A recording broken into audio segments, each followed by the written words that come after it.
for you. There is a cloister in my heart of calm and holy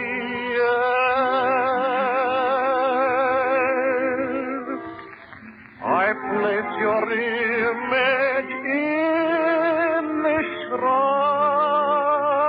shrine and sweetly worship there.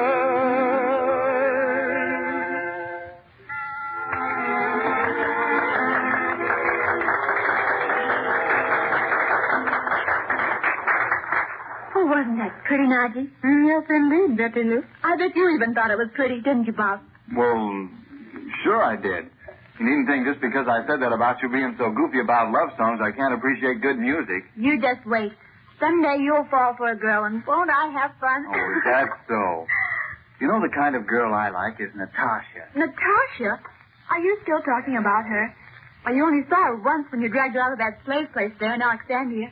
And then when she was there at Eustace with us the next day before Uncle Frank sent her back to Spain or wherever it was. Well, I know it. She couldn't speak a word of English. Well, I don't care what you say.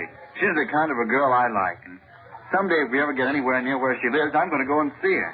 Poor Judy's heart will be broken. Oh, Betty, stop teasing Bobby about Judy. Well, she's right here in Paris, Mother, and we might run into her any day. And probably will. Bobby, if you and Betty want to dance... Trying to get rid of it? No, of course not. I only meant we probably won't be here very long. Oh, sure. Want to dance, Betty? Uncle Frank, if we ever get settled down again for a few minutes, I'm going to give you some dancing lessons. No, thank you, Betty Lou. Well, why? I should think you'd like to. Come on, Betty. I was wondering how you were going to get rid of them, Dorothy. I thought if you wanted to talk to that waiter here in the cafe... Yes. He's hovering around like a frightened bird.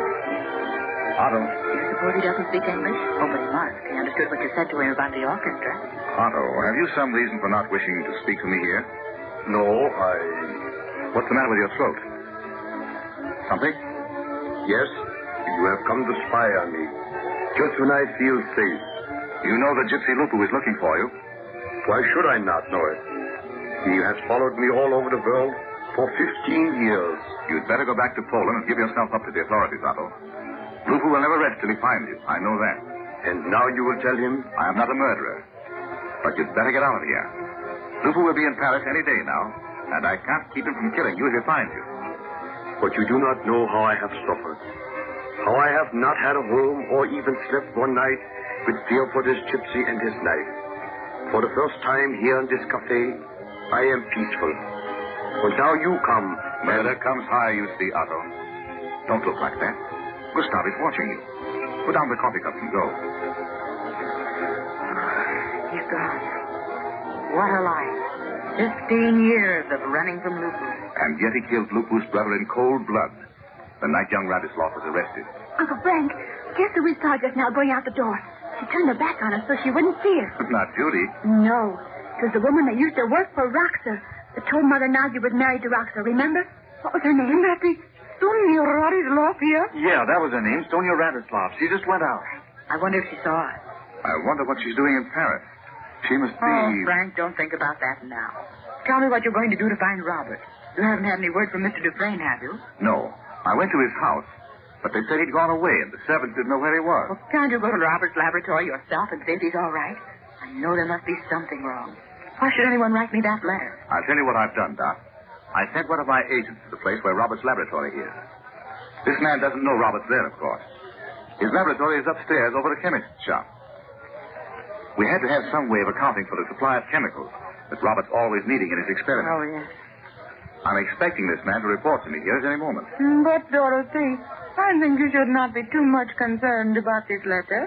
It may only be that someone has discovered how your husband has sent your letters to Mr. Mason there in Lvova and has written the letter to frighten you. Yes, Doc, that's very plausible. Why should anyone write that want to frighten me? They know you'd tell me about it, and they would probably think that I'd go directly to Robert's laboratory And there they might find you and kill you, Chandu. Yes. Who could it be? First, we'll have to find out. There comes my man now. Gustav said he'd bring him to my table as soon as he arrived. Good evening, Leonard. Good evening, sir. Mrs. Narty, I present Mr. Lenhart. How do you do?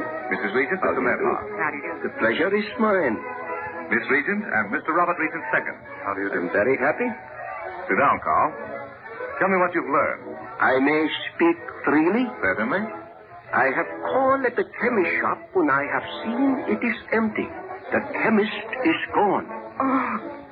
So I have inquired at the cafe next door to the chemist shop, and he have said there have been no one in the chemist shop for more than a week.